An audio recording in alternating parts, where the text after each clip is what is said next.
The elevator to the 38th floor moved the way elevators in expensive buildings always do. Too smooth, too quiet. Like the building itself was trying to pretend that the distance between the ground and the top had no weight to it at all. Gordon Hale gripped the handle of his toolbox and watched the numbers climb. He had worked for Meridian Property Services for 11 years. His territory was the mechanical rooms, the utility corridors, the service entrances that most people in the building walked past without registering. He fixed things that broke quietly and caused problems loudly. HVAC units, electrical panels, the freight elevator that served the lower parking levels.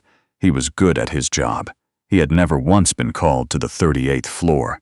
The Callaway Group occupied the top 3 floors of the Meridian Tower in downtown Toronto. Gordon had heard things about those floors, the way people hear things about places they're not supposed to go, secondhand, imprecise, layered with the particular reverence that employees reserved for spaces where real money made its decisions. The executive offices, the boardrooms with the glass walls and the views of Lake Ontario that looked like something out of a tourism advertisement. The private elevator that served only the top floor, operated by a separate key card, serviced by a separate maintenance contract that had somehow, on this particular Tuesday in November, come down to Gordon Hale at 7:45 in the morning because the regular contractor was sick and the woman on the 38th floor had a board presentation in 2 hours, and the elevator had stopped responding to its controls sometime after midnight. The regular elevator opened onto a reception area that was designed to make people feel small in a way that looked accidental. High ceilings.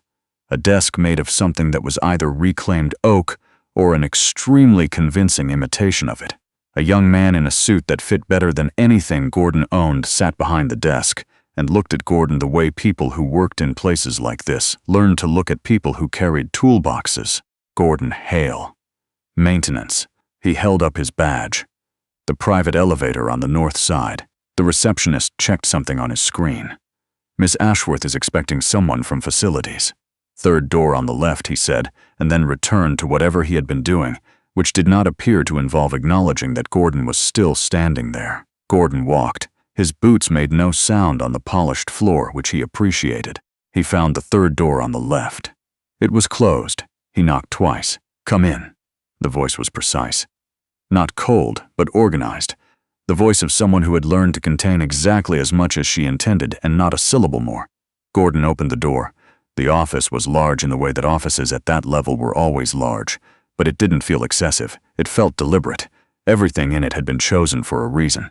The desk was positioned, so the person sitting behind it had the lake at their back, which Gordon recognized as a strategic choice.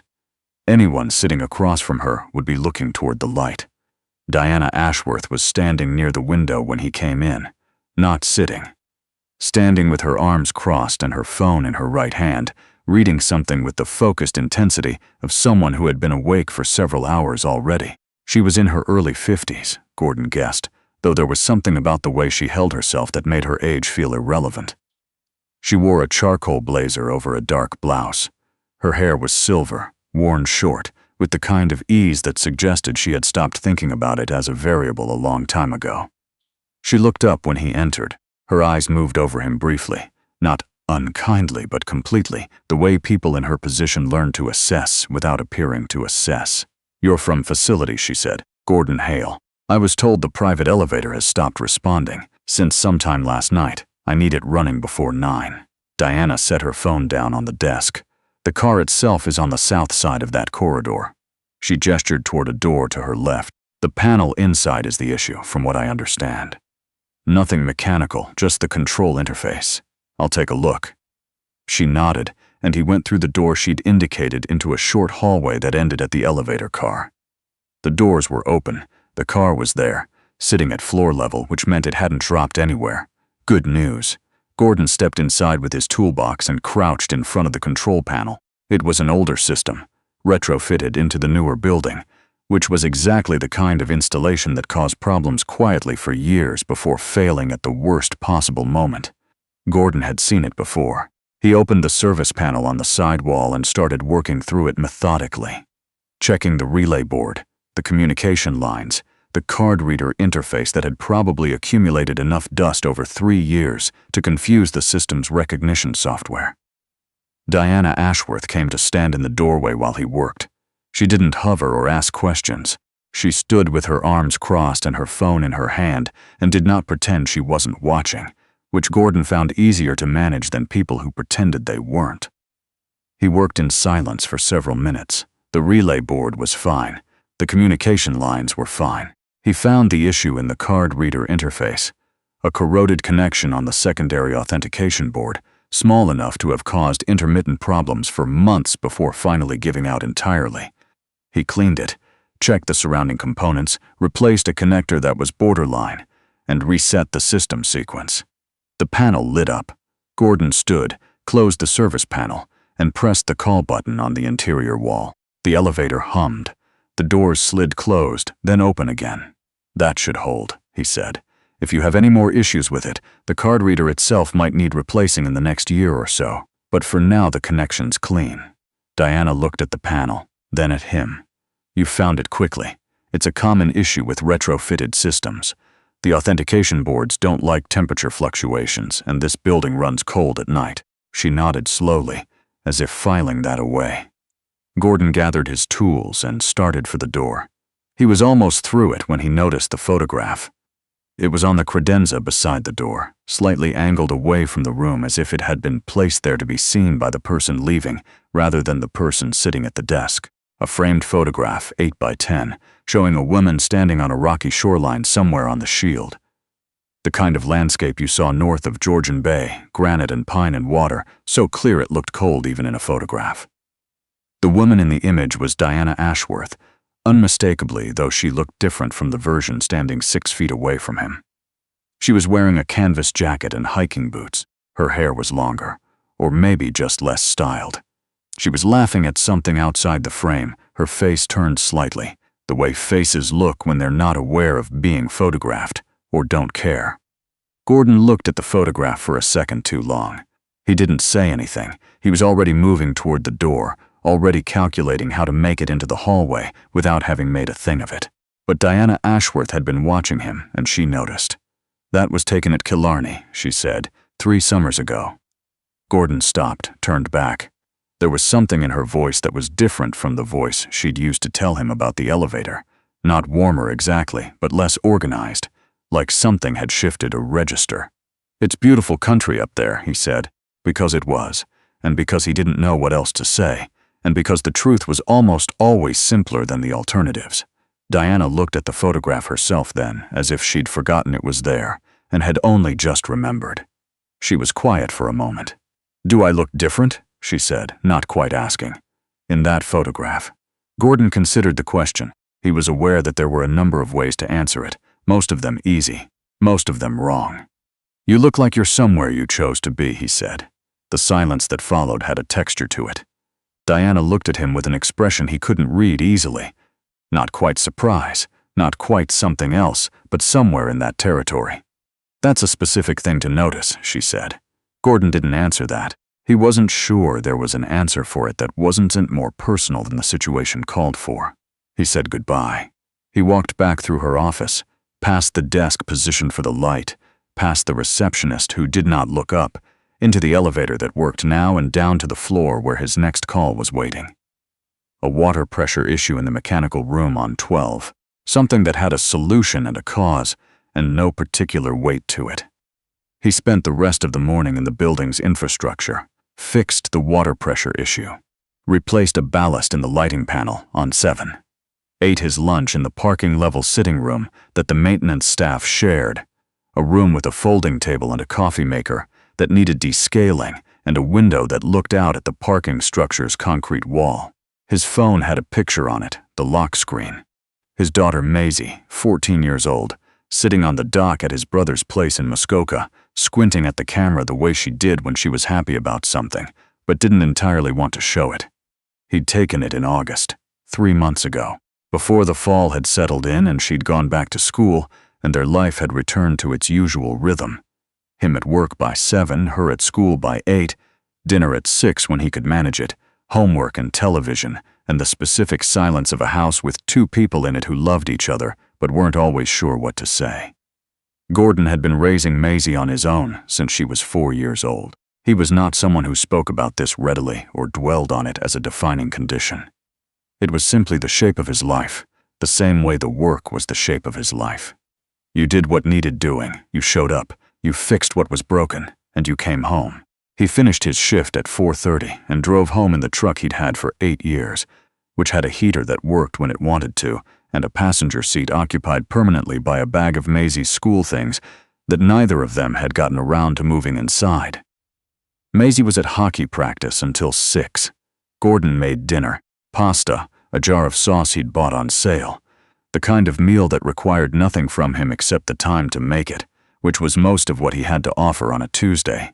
She came home at 6:15 with her hair still damp and her bag over one shoulder, and the particular expression she wore when practice had been either very good or very frustrating, and it took approximately 30 seconds of conversation to determine it had been the latter. "Coach switched my line again," she said, dropping into her chair. "You're still scoring." "That's not the point." "What's the point?"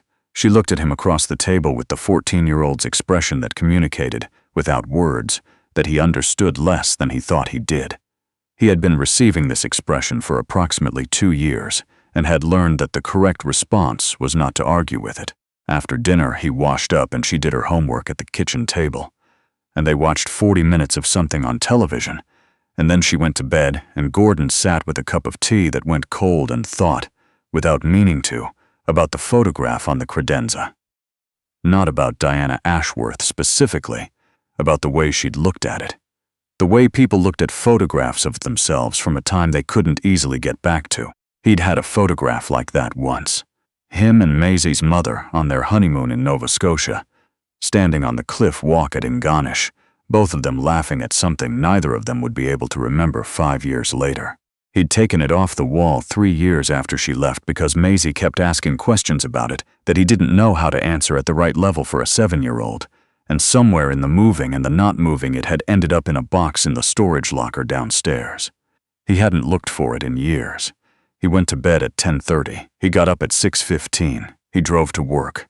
At 9 o'clock, his work phone rang. Gordon Hale. "Mr.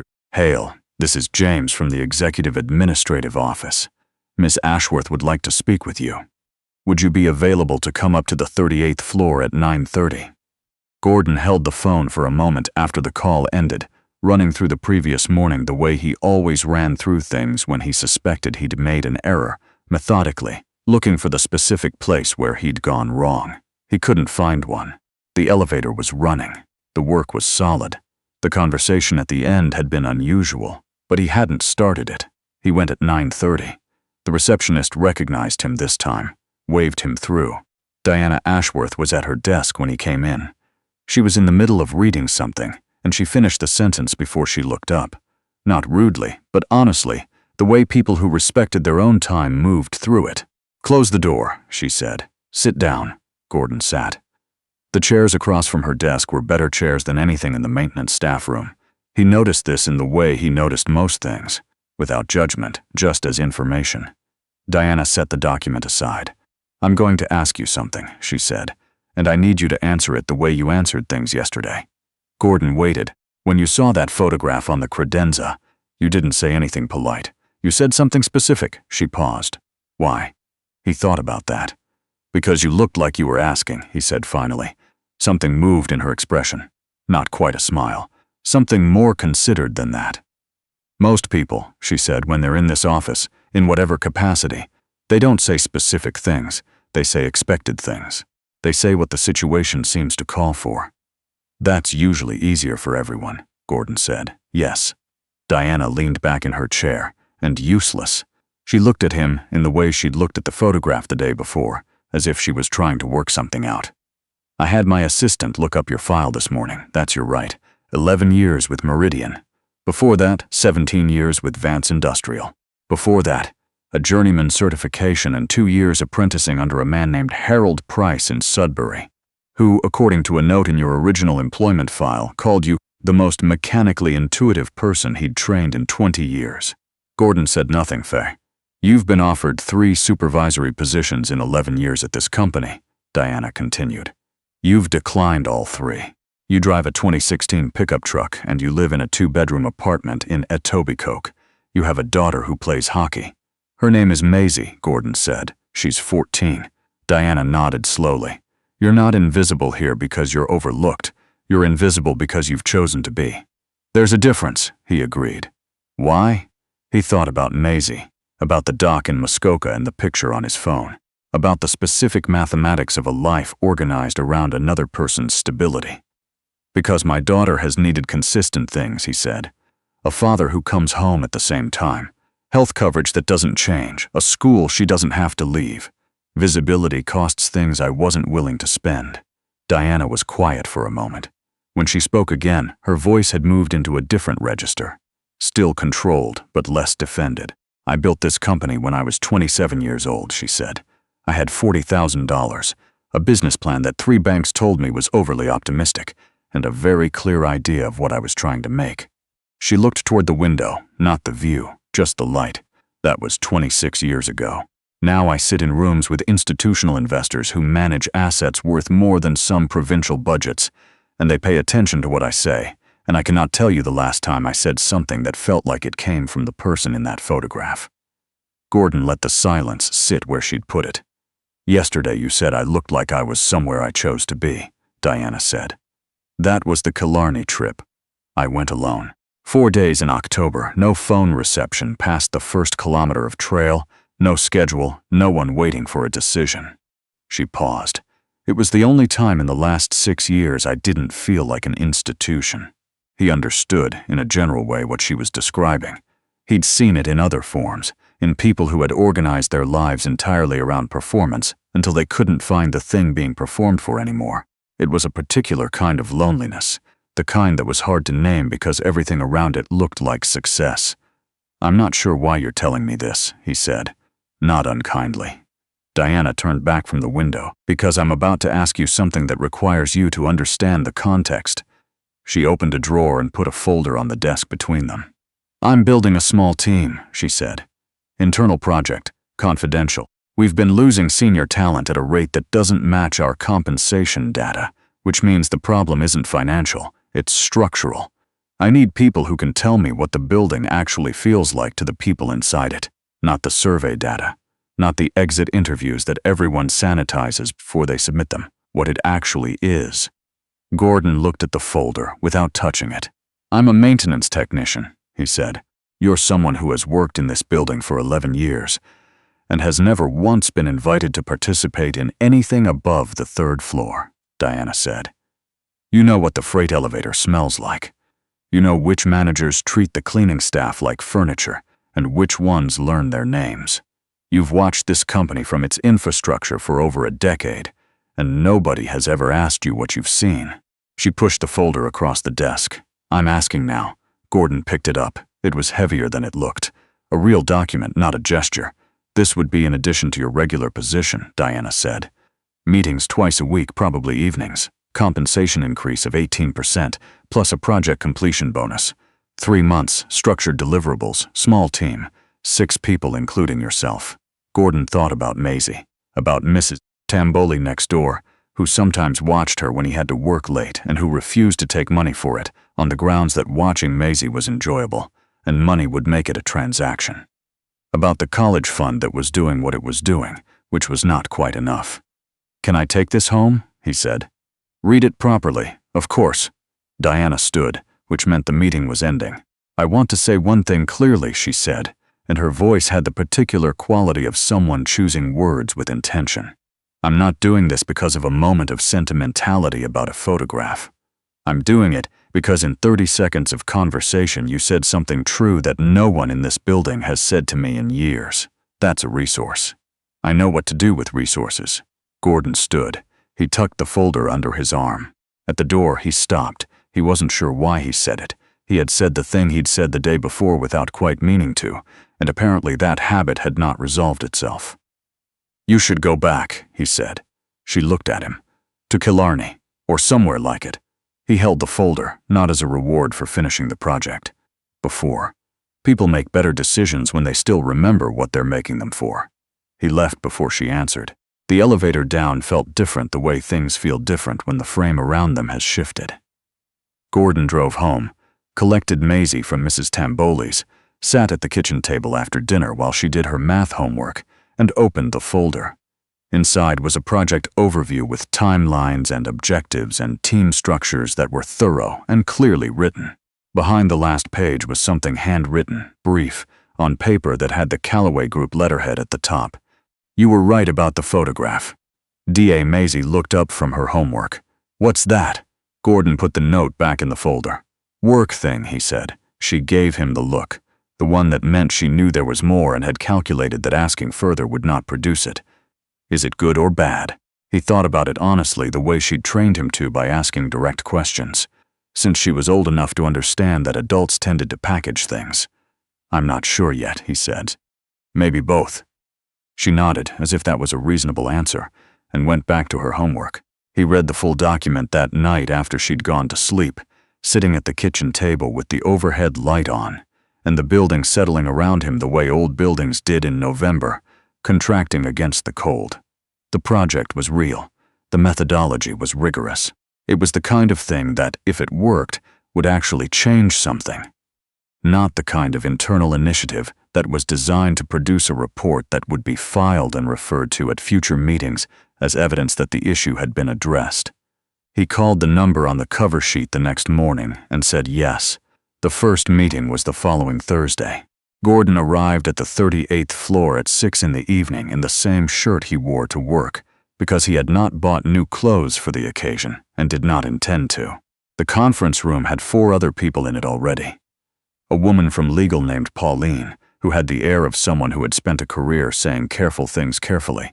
A man from HR named Brett Callahan, who seemed to be conducting some internal audit of the room from the moment Gordon walked in, and 2 others he didn't recognize. Diana came in at 6:05, sat at the head of the table, and began without ceremony. "The purpose of this team is to understand a problem that our data is not resolving," she said. "Each of you was chosen for a specific reason." She went through the table. Pauline for legal context, Brett for HR pattern recognition, the others for operational and financial insight. When she got to Gordon, she said simply, "Mr. Hale has been in this building longer than most of our senior managers and has observed it from angles that none of us have access to. That perspective is the point." Everyone looked at him. He looked back. He had decided on the elevator up that he was not going to find this part uncomfortable. It was information. Information was useful. The meeting ran for 2 hours. Gordon mostly listened and took notes in the small notebook he'd brought. Near the end, Diana asked him directly what he thought was the central problem, based on what he'd seen over 11 years. He'd been thinking about it since she'd made the offer. He'd been thinking about it, if he was honest, longer than that. The particular patterns of a large organization seen from its maintenance corridors and service entrances. "People who do essential work in this building are treated as infrastructure," he said, "not as people. And after a while, they start to believe it. They stop reporting problems because no one has established that anyone is listening. They stop caring about things beyond their specific task because caring beyond your task has never been rewarded here and has sometimes been punished. You're not losing senior talent because of compensation. You're losing it because mid-level employees can see exactly what they'll become if they stay, and it's not something they want to be." The room was very quiet. Diana wrote something down. Then she looked up. "Give me an example." "Specific." Gordon told her about the service corridor on the 14th floor that had been running at the wrong temperature for 4 months because the work order had been filed incorrectly and no one had followed up. He told her about the 3 people he knew personally who had left in the last 2 years. Good workers, people who did their jobs without complaint, who had cited in their exit conversations with him, not with HR, that they felt like the building didn't know they existed. Diana asked follow-up questions for 40 minutes. The meeting ended at 8:15. When the others had filed out, Gordon was still putting his notebook away. Diana was standing at the window again, the city below them, lit against the November dark. "How's Maisie?" she asked without turning around. Gordon thought about the conversation he'd had with Maisie that morning about her history project, which she was doing on the Métis, and which she'd concluded was more interesting than she'd expected. "She's good," he said. She's interested in things, which I think is the best thing a person can be at 14. Diana turned then, and the expression on her face was the one from the photograph on the credenza. Not composed, just present. I'm going to Killarney in February, she said. 4 days, already booked. Gordon picked up his notebook and his jacket. Good, he said. He took the elevator down to the parking level and drove home through the November dark. The heater worked that night, which he took as an indifferent sort of encouragement. Over the following weeks, the project became the new rhythm layered over the old one. Maintenance work during the day. The conference room on Thursday evenings. The gradual accumulation of data and testimony that began to draw a shape Gordon recognized.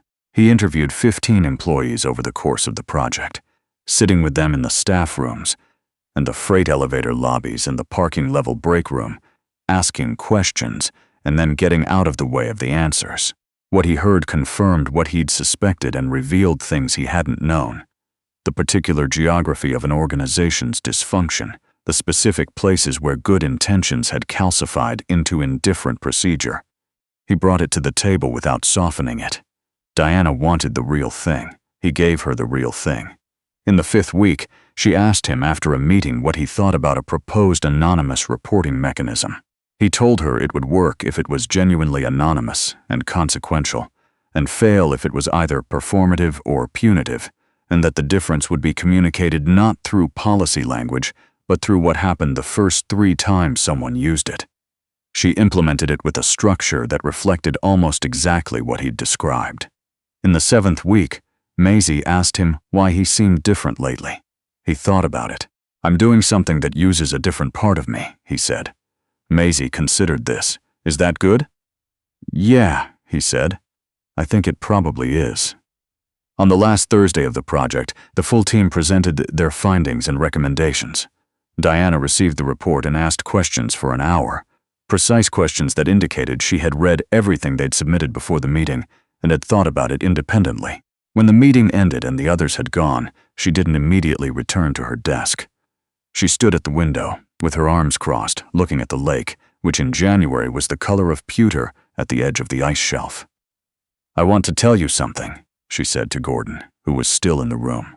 He waited. When the elevator broke down, she said, I was sitting at my desk at 6 in the morning reviewing Q4 numbers, and I remember thinking that I couldn't remember the last time I'd done something that wasn't the job or the consequence of the job. She paused. Then you came in and fixed the elevator in 40 minutes and said something that I've thought about every day since. He didn't ask what she'd thought about it. He had a sense that wasn't what she was offering. This project changed something, she said, not just in the data, in how I'm thinking about what I'm doing here. She turned. What's it changed for you? Gordon thought about Maisie asking why he seemed different, about the staff room conversations that had started to feel like something, like actual exchange instead of professional performance, about sitting at the kitchen table with Maisie and realizing he'd started telling her more about his days, not just the fixed and broken things, but the in-between things, the people and what they'd said. I remembered that I have opinions, he said, about things that matter and that they're worth saying out loud. Diana looked at him for a moment, then, quietly, the team is formally concluded as of today, but I'd like to continue meeting informally quarterly. The building doesn't stop having problems because the project ended. Gordon picked up his jacket. I'll be in the building, he said. It wasn't a no. They both understood it wasn't a no. He rode the elevator down alone. The same elevator he'd fixed 8 weeks ago, running smoothly now on a clean connection and a reset sequence and a connector he'd replaced because it was borderline, and he believed in fixing the thing before it broke again. He drove home through January streets and came in to find Maisie already asleep. He stood in the doorway of her room. For a moment, the way he did when she was younger, and sleep had made her face undefended and uncomplicated. His life was not glamorous. It was not the kind of life that looked significant from the outside. A maintenance technician in a truck that needed a new heater, raising a daughter in a 2-bedroom apartment in Etobicoke, eating pasta on Tuesday nights and watching hockey on weekends, and getting up at 6:15 every morning to go do work that most people never thought about. But he was not invisible. He had stopped being invisible somewhere in the gap between a broken elevator and a woman who asked the right kind of questions and meant them. He turned off the hall light and went to bed. In February, Diana Ashworth went to Killarney for 4 days. She left her phone in the car. She walked the La Cloche Silhouette Trail in snowshoes, alone, and stood on quartzite ridges above frozen lakes with the particular silence of the shield filling everything around her. And she thought about almost nothing, which was exactly what she had needed to think about. She sent Gordon one message when she got back to cell service, driving south on Highway 69 with the heater on full and the radio off. "You were right about that, too." He read it at the kitchen table, Maisie across from him eating cereal before school, the winter morning coming gray and ordinary through the window. He didn't reply immediately. He thought about it the way he thought about work, finding the right approach, not the fastest one. Then he wrote back, "Good. Go again in the fall." Maisie looked up. "Who's that?" Gordon put his phone in his pocket. "Someone from work," he said. "Is she nice?" He picked up his coffee. "She's getting there," he said, and that was close enough to true.